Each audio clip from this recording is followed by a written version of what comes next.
Assalamualaikum warahmatullahi wabarakatuh. Bersama dengan saya Ustaz Mi di dalam PDPC bersama Ustaz Mi. لا ما عاد يرعبني ظلم يهددني لا شيء أخسره. Sekarang jom kita tengok apa yang kita akan belajar pada kali ini. Okey, pada kali ini kita akan tengok bahagian sirah masih di dalam pelajaran yang ke-26 bidang sirah. Tajuknya ialah keunggulan perjuangan Khulafa Ar-Rasyidin, iaitu pada khalifah yang ketiga yang bernama Saidina Uthman bin Affan.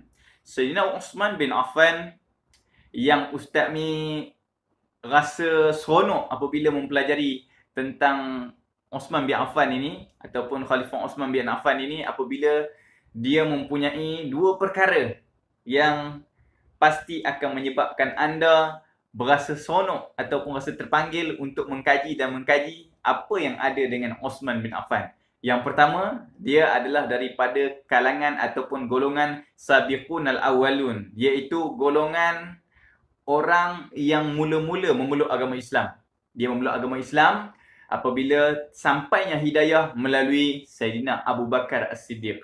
Dan yang kedua, yang paling rasa terpanggil nak tahu tentang Uthman bin Affan ini, ialah dia merupakan orang yang dijamin masuk syurga oleh Nabi Muhammad SAW apabila Nabi mengatakan wa Uthman fil jannah, dan Uthman akan masuk ke dalam syurga Allah Subhanahu wa taala.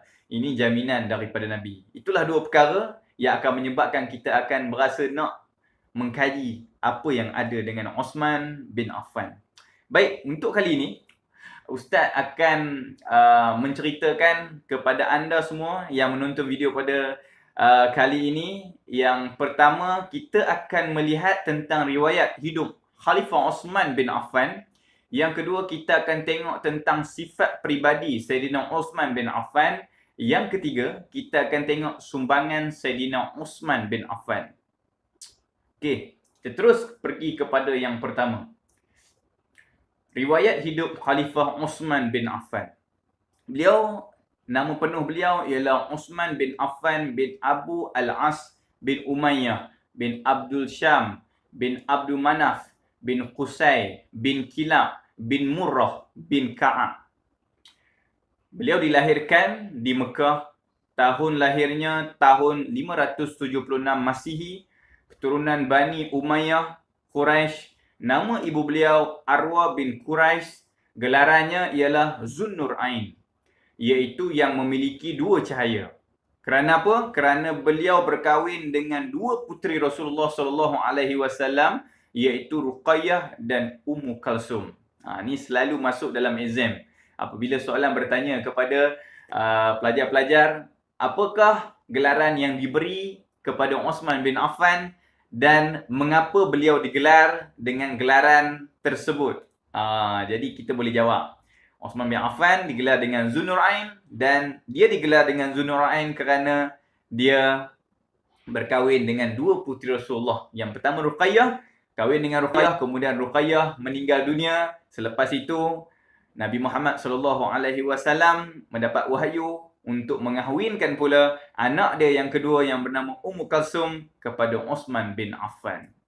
Okey, kemudian kita tengok beliau meninggal pada tahun 35 Hijrah pada usia 80 tahun kerana dibunuh oleh pemberontak dan dimakamkan di perkuburan Baqi'. Ini pun kalau pelajar-pelajar tahu tentang kisahnya sangat memilukan dan rasa tersentuh di hati. Kenapa? Kerana Uthman dia satu orang yang sangat baik. Satu orang yang sangat baik. Allah Ta'ala uji dia dengan kematian. Akhirnya dia dibunuh. Pengakhiran hidupnya dia dibunuh. Walau bagaimanapun kalau kita kaji, kita akan rasa seronok. Kenapa? Uthman bin Affan dibunuh oleh pemberontak setelah pemberontak mengepungnya selama 40 hari. Akibat daripada fitnah yang dibawa oleh Abdullah bin Sabah. Okay. Selepas 40 hari, dia dikepung rumahnya. Kemudian pada hari yang ke-40, ketika beliau sedang membaca Quran surah Al-Baqarah, Dan ketika beliau sedang berpuasa pada hari Jumaat itu, Allahu Akbar, hari Jumaat sedang berpuasa, sedang baca Quran, pengakhiran hidup yang sangat baik. Dan yang lebih baik lagi apabila beliau mengatakan sebelum beliau meninggal dunia, beliau pernah dia sempat berjumpa dengan sahabat beliau dan mengatakan, aku hari ini nak berpuasa. Kerana semalam, pada hari Khamis, malam tu, iaitu malam Jumaat, aku telah bermimpi bahawa Nabi Muhammad SAW bersama dengan Umar, bersama Abu Bakar. Aku berjumpa dengan mereka dan Nabi Muhammad mengatakan, irji' muftirun indi ghadan. Kamu akan berbuka puasa dengan aku pada besok hari.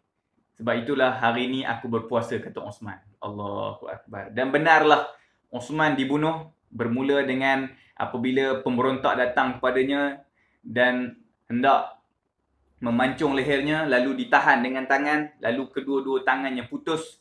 Lalu dia mengatakan bahawa tangan inilah yang menulis Al-Quran. Allahu Akbar. Kemudian beliau dibunuh benar-benar menjelang masuknya waktu maghrib, iaitu waktu berbuka puasa. Dan benarlah mimpi Osman bin Affan apabila Nabi mengatakan, wahai Osman, kamu akan berbuka puasa denganku pada besok hari. Allahu Akbar. Inilah kematian yang sangat, orang kata apa, memilukan, tetapi pengakhiran di sana adalah yang paling baik, iaitu bersama dengan Rasulullah dan para sahabat Rasulullah di dalam syurga Allah Subhanahu wa taala.